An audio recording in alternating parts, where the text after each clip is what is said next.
quiero compartir con ustedes un mensaje que he puesto por título "No tengo lo que buscas".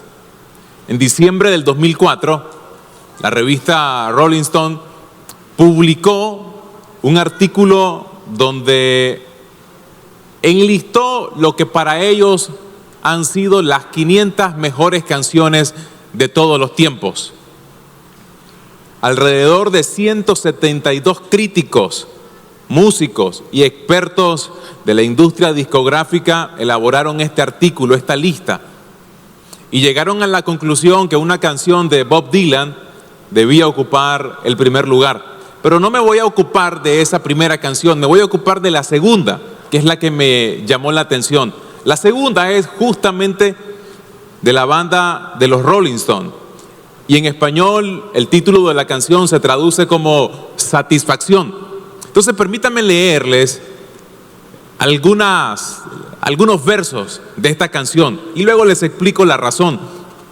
Comienza así: no consigo satisfacción, no consigo satisfacción. A pesar de que lo intento y lo intento, pero no puedo conseguirlo, no puedo conseguirlo. Cuando estoy conduciendo en mi coche y ese hombre aparece en la radio y me está dando una y otra vez información inútil, se supone que para encender mi imaginación, pero no puedo obtener ninguna. Oh, no, ey, así es la canción.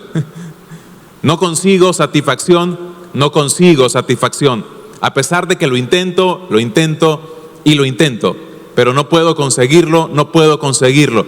Hay como 3, 4 párrafos más. Y básicamente no varía mucho la letra. Más allá de que si la letra o no puede parecer profunda, a mí me parece interesante que una de las canciones más importantes, entre comillas, para un grupo, justamente tenga un contenido como este. No puedo conseguir satisfacción, ninguna satisfacción, ninguna satisfacción.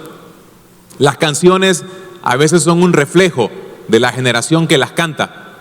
Y si ustedes y yo queremos conocer a una sociedad, escuchemos qué es lo que canta. Porque quizás nos pueden dar alguna vislumbre de lo que realmente siente, piensa y decide una generación con sus canciones. Esta palabra satisfacción es muy sencilla de poder definir. Ustedes van, la googlean y encontrarán una definición como esta que yo encontré. Es un sentimiento de bienestar o placer que se tiene cuando se ha colmado un deseo o cubierto una necesidad. Y por supuesto la definición es muy clara, pero al aplicarla a la vida diaria se vuelve un poco compleja. ¿Saben por qué? Porque nos vamos a dar cuenta que siempre hay cosas en nosotros que necesitan ser cubiertas en forma de necesidad o en forma de deseo. No importa cuánta plata usted llegue a acumular, probablemente el dinero no va a ser una necesidad, pero tendrá deseos en alguna otra área.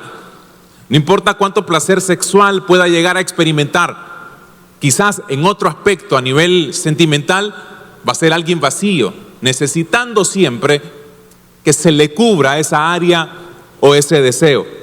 Y la respuesta no es que eliminemos los deseos, como proponen por ejemplo los budistas. Ellos afirman de que la manera en que el ser humano puede ser más feliz es eliminando todo deseo. Cuando eliminan los deseos, las necesidades también se diluyen, dicen los budistas. Pero ustedes y yo sabemos que en la vida real, aunque suene eso bastante interesante, pero en la vida real no funciona, ni para ellos mismos incluso. Por lo tanto, la solución para este asunto no es eliminar los deseos, es imposible. Habrán otros que proponen no los disminuyamos, simplemente que no sean tan fuertes. Tratemos de reducirlos a la mínima expresión. Pero en realidad, esto me lleva a recordar una frase del gran escritor C.S. Lewis, muerto hace varios años, pero que nos dejó entre varias joyas, una como esta. Noten esto: parece como si nuestro Señor encuentra que nuestros deseos no son demasiado fuertes, sino demasiado débiles. Somos criaturas sin entusiasmo, jugueteando con bebidas y sexo, cuando se nos ofrece gozo eterno. Somos muy fáciles de complacer. Lo que está diciendo en términos más sencillos es que el problema de la sociedad no es que sus deseos son fuertes, sino todo lo contrario, son muy débiles. El ser humano es muy fácil de complacer, pero en esa dinámica de vida también vivimos constantemente insatisfechos. Porque hay algunas personas que hacen de su placer algo tan superficial. Para algunos basta con sexo, para otros basta con licor, con drogas, con cigarrillos, con un estilo de vida en particular, con cumplir ciertas metas, con cumplir o construir cierto estilo de vida. Y eso nos hace creer de que nuestros deseos son grandes y fuertes. En realidad son muy superficiales. El tema es todo lo contrario. El tema es que somos muy fáciles de complacer, cuando el Señor nos está ofreciendo algo muchísimo más profundo y relevante, un gozo eterno. No es temporal, no es efímero, no se pierde por la neblina. Todo lo contrario, se sostiene, nos da esperanza, afirma nuestra fe. Esa debería de ser la vida o la satisfacción a la que todos nosotros apuntemos. Sin embargo, tristemente, no es así. El problema, por lo tanto, es que estamos buscando mal nuestros niveles de satisfacción. Estamos buscando mal aquellas necesidades que creemos que tienen que ser cubiertas. Y esto me lleva a recordar, ¿recuerdan a Cristo cuando reúne a sus primeros 2 discípulos? Andrés y el otro, aunque no se menciona el nombre, se asume que es Juan. Y en el capítulo 1 del Evangelio justamente de Juan, en el versículo 38, Jesucristo, cuando se da cuenta que estos 2, Juan y Andrés, vienen detrás de él buscándolo, Cristo se voltea y les pregunta, ¿qué buscan? En otra versión dice, ¿qué quieren? Otra versión lo traduce como, ¿qué desean? No preguntó a quién buscan, porque obviamente lo buscaban a él. Porque ustedes y yo podemos buscar a Jesús y no saber exactamente las razones que hay detrás de esa búsqueda del Señor. Porque algunos podemos estar buscando al Señor constantemente en una iglesia, pero para llenar una necesidad que es temporal, para cumplir o saciar un deseo que también es temporal. Por lo tanto, la pregunta tiene relevancia todavía para nosotros. ¿Qué buscamos? En el fondo de nuestro ser, ¿qué es lo que ustedes más aspiran tener o experimentar? Y se los pregunto para que lo valoren por algunos segundos antes de pasar al siguiente punto del mensaje. ¿Realmente qué buscan en la vida? ¿Qué quieren? ¿Qué creemos que al obtenerlo nuestra vida va a estar totalmente satisfecha? ¿Qué es aquello que ustedes dicen, si tengo esto, si logro tener aquello, mi vida estará totalmente plena y no voy a tener necesidad de más nada? ¿Qué buscan en realidad? Pregúntense eso una y otra vez, porque eso nos va a servir para estarnos valorando internamente cuáles son nuestras motivaciones.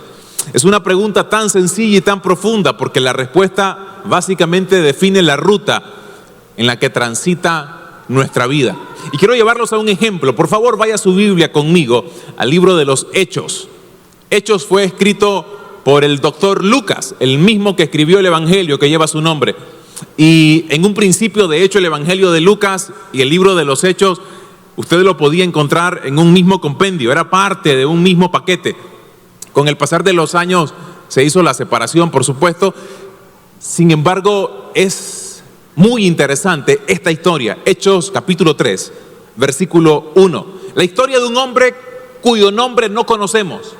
Hay algunos detalles, llegamos a conocer un poquito la edad que aproximadamente tenía. La Biblia nos dice que tenía poco más de 40 años. Nos dice que tenía una condición en particular. Pero el comienzo de la historia es muy importante. Y les quiero contar este episodio de este hombre porque creo que de alguna manera ilustra lo que ustedes y yo a veces vivimos. Este hombre, permítame por unos minutos invitarlos para que nos podamos ver reflejado en él, con algún tipo de comportamiento que él acá nos va a enseñar. Dice el versículo 1, Pedro y Juan subían juntos al templo a la hora novena, la de la oración. En horario más práctico para nosotros serían las 3 de la tarde. La hora novena para nosotros sería las 3 de la tarde. Ahora, no era primera vez que Pedro y Juan iban al templo a orar. De hecho, todo hace indicar que los primeros cristianos, al menos los judíos, tenían como costumbre ir a los horarios establecidos de oración en el templo, antes de que el templo fuera destruido. Tenían esa costumbre de ir a orar, buscar al Señor. Por lo tanto, Pedro y Juan no es que están llegando por primera ocasión a este sitio. Otro aspecto interesante, versículo 2, y era traído un hombre cojo de nacimiento. No dice quién lo llevaba. Algunos creen que probablemente lo hacía su familia o en todo caso amigos, porque no podía, por supuesto, valerse por sí mismo para caminar. A quien ponían cada día a la puerta del templo, que se llamaba La Hermosa, para que pidiese limosna de los que entraban en el templo. Ahora, era una costumbre que los pobres pidieran limosna en la entrada del templo, puesto que los judíos tenían en sus normas, en su sistema de vida, ayudar al pobre, y particularmente si lo mirabas camino al templo. Puesto que ibas a adorar al Señor, se sobreentendía que eras una persona piadosa y que no ibas a dejar pasar inadvertido a alguien que estaba quizás en necesidad. Por lo tanto, era muy normal ver personas de escasos recursos, muy enfermas, que constantemente te extendían la mano cada vez que te veían pasar a su par. Entonces eran personas que la iban a ver por montón. Por otro lado, es interesante, mientras leía, me di cuenta de que este templo, con esta puerta particular, la puerta en realidad no se llamaba La Hermosa, le llamaban La Hermosa porque era bonita, porque entre todas las puertas que había en el templo, era la puerta quizás más vistosa. Dice que la hizo un judío que se llama Nicanor, que en realidad ese era el nombre de la puerta, y que este era un hombre que tenía plata y la confeccionó con bronce. Era más bonita incluso que las puertas que estaban hechas de oro y cubiertas de plata. Imagínense lo bonita que era. Y básicamente era la puerta que daba acceso entre el patio donde estaban los gentiles en el templo y el patio donde tenían acceso las mujeres judías. Esa era la puerta, ese era el acceso que daba esa puerta. Y ahí, para poder llegar a la puerta, ustedes tenían que caminar alrededor o subir alrededor de 15 escalones. Entonces, en las gradas usualmente estaban las personas pobres, con la cabeza agachada usualmente y extendiendo la mano, y apenas percibían de que alguien pasaba a su lado en dirección al templo para orar, les decían si les podían ayudar en algo. Y totalmente lo iban a ver en todas las gradas. Esa era la dinámica, esa era la cultura en aquel momento. Entonces quiero que se vean en este escenario, porque lo que a continuación sucede es también importante. Y dice que pedía limosna a los que entraban en el templo. Y aquí hay algo que a mí me parece importante poder describir en 3 principios o 3 características que tenía este hombre. Y aquí es donde les quiero pedir que nos veamos reflejados en él. Primera característica de este hombre: tenía una necesidad de nacimiento. Dice el versículo 2, y era traído un hombre cojo de nacimiento. Mis estimados, todos nosotros tenemos una necesidad, todos, desde las materiales hasta las espirituales, por supuesto, todos. No hay nadie que pueda decir que no va a tener una necesidad. Todos tenemos algo que no se ha cubierto. Algunos lo traemos desde nacimiento. De hecho, todos en común acuerdo podemos llegar a concluir de que nuestra mayor necesidad es ser salvados, es ser perdonados. ¿Sí o no? Amén. Es una necesidad, conscientes o inconscientes, todos la tenemos. Y esto me lleva a recordar las palabras de Salomón. Salomón escribió en el libro de Eclesiastés, en el capítulo 6, versículo 7, todo el tiempo trabajamos para calmar el hambre. ¿Sí o no?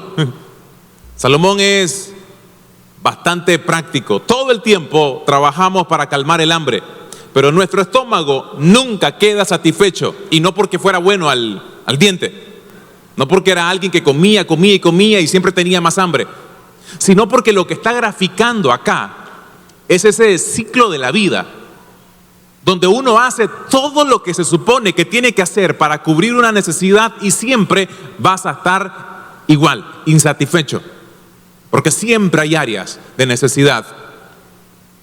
No todos tal vez necesitan lo mismo, pero todos necesitan algo. No todos necesitan lo mismo, pero todos necesitan algo. Segunda característica de este hombre: tiene una solución temporal para su problema. Y aquí es donde se pone un poquito más interesante, porque acá nos podemos identificar todavía más con este cojo que está en el templo. Tiene una solución temporal. Por favor, vean conmigo lo que dice el versículo 2. Lo ponían cada día a la puerta del templo, que se llamaba La Hermosa, para que pidiese limosna, porque lo que le daban hoy no era suficiente para cubrir mañana. Sigue siendo la misma dinámica para nosotros, mis estimados. Lo que hoy hemos hecho para cubrir una necesidad en particular, muchas veces nos vamos a enterar a la vuelta del tiempo que no fue suficiente. Y permítame ser todavía un poquito más práctico, porque las necesidades usualmente las reducimos a temas materiales, pero hay muchas personas que tienen necesidad de sentirse amadas, de sentirse aceptados y no rechazados. De ahí que la solución que encuentran algunas personas es casarse con la primera persona que se encuentran, sin considerar la trascendencia de una decisión como esa, por darles una idea. Y con el tiempo uno se tropieza en la relación matrimonial, porque te das cuenta que la persona con la que te casaste, aun cuando te ame de verdad, no puede llenar todo, porque nadie es capaz de darte todo lo que uno necesita. Nadie. Por eso muchas personas sufren, se frustran o se decepcionan, porque ponen su esperanza, la expectativa de que alguien les dé lo que ellos tanto necesitan. Y hay un nivel de satisfacción que las relaciones o las personas dan, pero no lo pueden dar todo. No podemos esperar todo de las personas. Y eso en términos emocionales, románticos, pero también en términos económicos. La necesidad económica te lleva a aceptar a veces trabajos que van en contra de tus valores, en contra de tus principios. Y es una solución quizás temporal en el momento, pero no magnifica uno, no valora, no calcula el costo que puede tener cuando sacrificas en el altar de la necesidad tus valores, tus principios o tus convicciones. ¿Cuántas veces la sociedad sacrifica, insisto, en el altar de la necesidad las convicciones, sus valores, su ética, su moral, aquello que tanto cree, pero que la necesidad o un deseo lo ha hecho a un lado, para después darnos cuenta que de toda forma es una solución temporal? Nuestra generación de jóvenes tienen una necesidad de atención, y la solución que algunos encuentran es exhibir su cuerpo, por ejemplo, a través de las redes sociales. La solución que encuentran para ser vistos, para sentirse amados, aprobados, para poder tener los corazoncitos en los poteos de las redes sociales, es finalmente exhibirse, mostrarse y decir: véanme, aquí estoy, esto tengo, este es mi cuerpo. Una solución que le hace sentir bien en el momento, a lo inmediato, pero después te das cuenta que es insuficiente, porque una vez más lo hiciste de la manera incorrecta. Buscaste satisfacer una necesidad en lugar y en formas incorrectas. Eso también nos enseña este hombre. Tercera característica, y la última que tiene este cojo que les quiero compartir: tiene una dependencia de otros. Versículo 3. Cuando vio a Pedro y a Juan que iban a entrar en el templo, les rogaba que le diesen limosna. Como les dije, como estaba en las gradas, probablemente en la última, porque la Biblia nos describe de que estaba en la puerta cerca, así que seguramente estaba en la última grada, y apenas mira a dos hombres que se van acercando, inmediatamente espera algo de ellos. Es la persona que depende absolutamente de otros, que ha puesto su esperanza y su confianza en lo que otros le pueden dar, en lo que otros le pueden ofrecer. Emocionalmente dependen de una persona, financieramente confían en una persona, espiritualmente descansan en un líder, porque toda su satisfacción la han puesto en los hombros de otros. Si el otro no hace, entonces vivo incompleto. Si la otra persona no cumple lo que yo tengo la expectativa de que debe de cumplir, me siento mal constantemente, porque dependo de otros. Se vuelve una costumbre buscar en otros lo que verdaderamente no te pueden dar. Piénselo. Se vuelve una costumbre buscar en otros lo que verdaderamente no te pueden dar. Y a continuación viene la lección, porque hasta acá es un diagnóstico que nos sirve quizás para vernos en un espejo con este hombre, con este cojo de la puerta la hermosa. A continuación Pedro nos da una lección. Vayan conmigo, por favor, al versículo 4, porque cuando Pedro está junto con Juan pasando por donde está este hombre, dice que fijando en él los ojos. Y presten atención a este detalle que puede quizás ser muy sencillo, simplemente descriptivo, pero es que hay algo interesante. Esta expresión, fijando en él los ojos, lo que está diciendo es: Pedro se detuvo a contemplar atentamente a este hombre. No es que iba caminando, subiendo las gradas, vio a alguien por ahí y lo miró. No es que lo miró, se fijó en él. Atención completa. Ahora recuerden lo que les dije al comienzo. Esta no era la primera vez que Pedro y Juan iban al templo a orar. Era la costumbre, de hecho, número 1. Número 2, este hombre cojo no era primera vez que estaba ahí. De hecho, como van ustedes a leer más adelante, se van a dar cuenta de que a él lo conocían y lo reconocían como aquel que estaba pidiendo siempre en esa puerta. Era la típica persona que pedía en el mismo lugar. Y la típica persona que pide en el mismo lugar se vuelve fácil de ver. Han estado en esos buses donde ustedes siempre se encuentran a la persona que tiene su petición. En las rutas en Managua era a las 7 de la mañana, ruta 102, ruta 101, era casi ley encontrarte a 1 o 2 personas que vos decías, de lunes a viernes, ya sé quiénes se suben, en tal parada. Se suben los mismos y te dicen después su necesidad. Algo así era este hombre, así era de conocido. La pregunta es, ¿por qué Pedro se fija ahora en él? Si quizás antes ya lo había visto. ¿Por qué se fija en él puntualmente? ¿Por qué ahora y no antes? ¿Qué había pasado en Pedro? No era la primera vez que lo veía. ¿Qué había cambiado? Y esto me lleva a pensar en el capítulo 2. Cuando ustedes van al capítulo anterior, ¿qué es lo que sucede en el capítulo 2 de Hechos? El Pentecostés. Todos aquellos que estaban esperando fueron llenos del Espíritu Santo. ¿Qué tenía Pedro ahora que antes no? Estaba lleno del Espíritu Santo.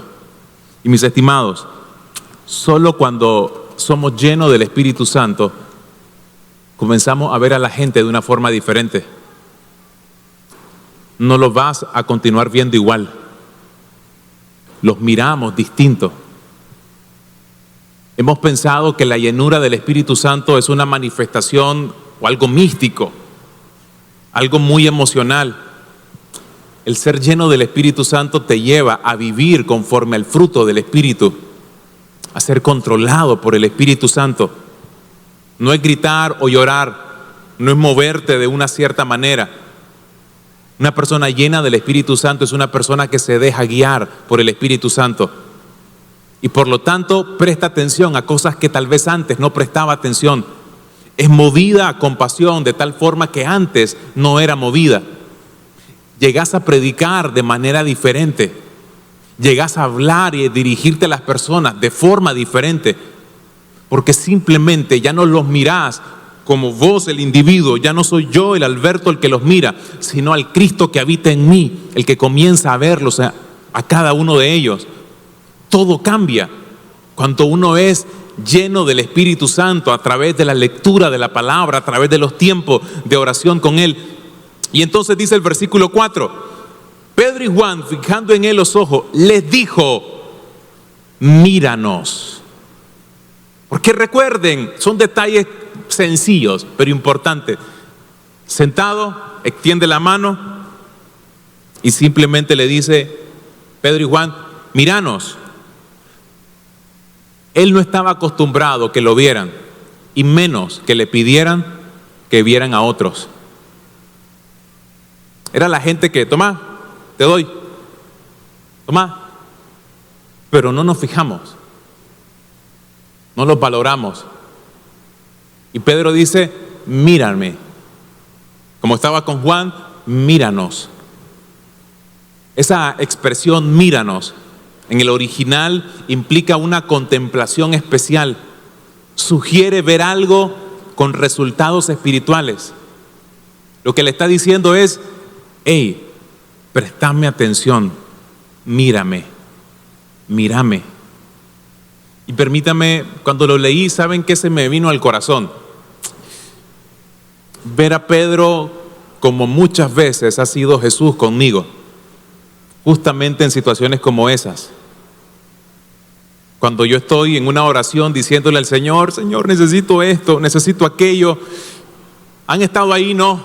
Cuando uno está enfermo y requiere sanidad, cuando uno está corto de dinero y quiere finanza, cuando uno tiene un problema y requiere una respuesta, Señor, ayúdame, con la mano extendida.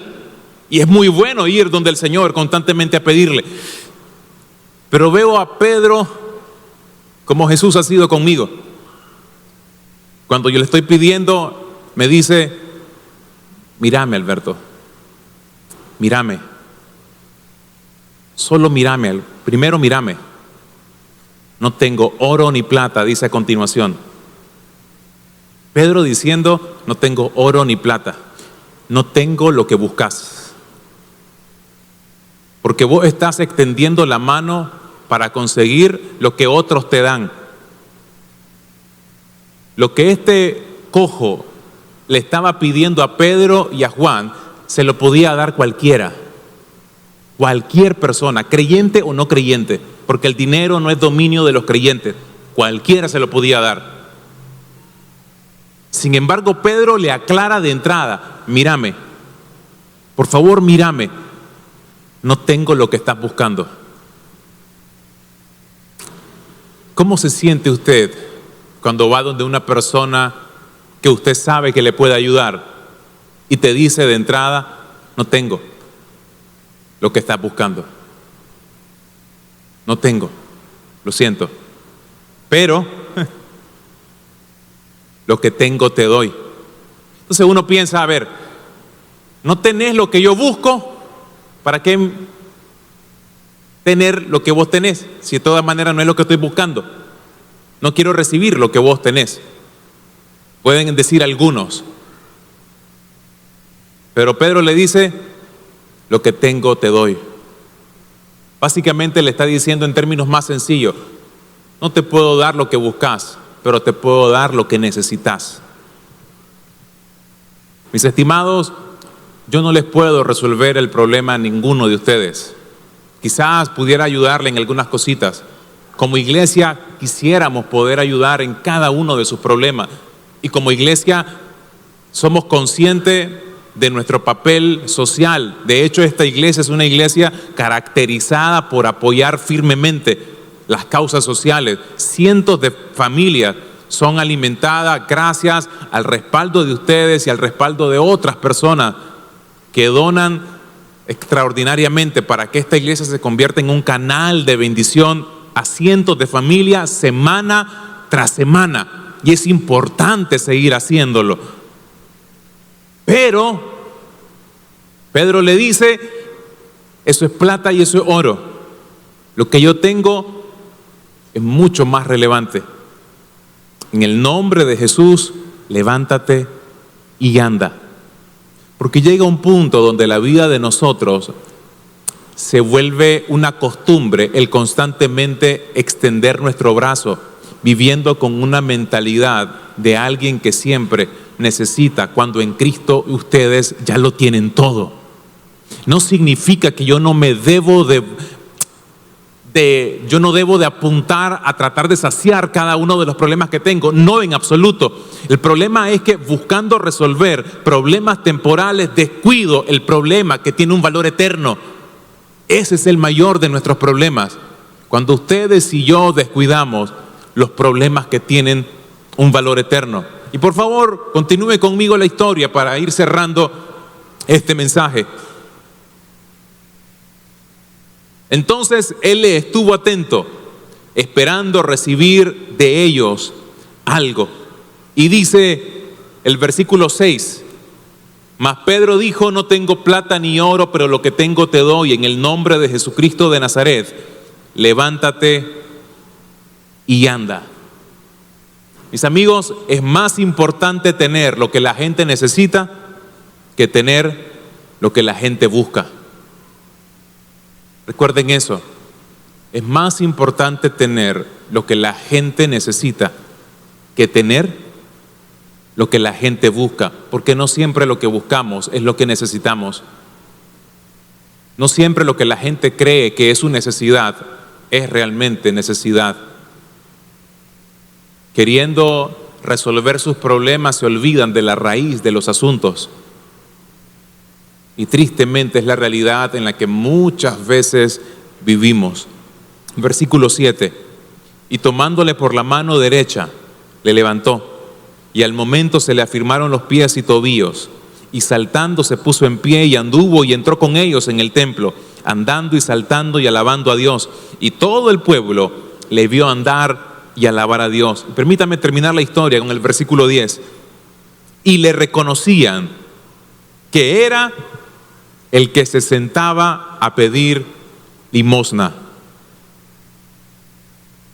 a la puerta del templo La Hermosa, y se llenaron de asombro y espanto por lo que había sucedido. Yo me doy cuenta de algo. La gente no se sorprende tanto cuando mira a un cristiano prosperar a nivel económico. A veces hasta piensan mal. ¿Saben cuándo se sorprende la gente? La sociedad. Cuando miran a un cristiano que, a pesar de las situaciones duras que está enfrentando, puede levantar las manos, entrar al templo como este cojo y adorar al Señor. Cuando ha tenido una pérdida muy fuerte y, a pesar del dolor que ésta la provoca, puede decir: tengo paz, estoy bien, gloria a Dios. Ayer estaba recordando este himno, estoy bien. Lo escribió Horacio Spafford hace poco más de 150 años. Sufrió la pérdida de un negocio próspero que tenía. Se le murió el único hijo varón de 4 años por una enfermedad muy extraña. Tenía 3 hijas más. En el proceso de querer aliviar las penas por la pérdida económica y la pérdida del hijo, decide embarcarse desde Nueva York hasta Inglaterra, y en el barco hubo un accidente. Él no iba, Horacio no iba, solo iba la esposa con sus 3 hijas. Él iba a ir un poquito después. Y el barco en el que iba la esposa, la familia, impacta contra un buque de guerra de Inglaterra, accidentalmente.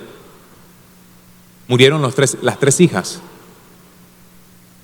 Y finalmente la mujer que logró llegar a salvo, cuando le logra avisar a su esposo Horacio, le dice: nuestras hijas murieron, ¿qué hago?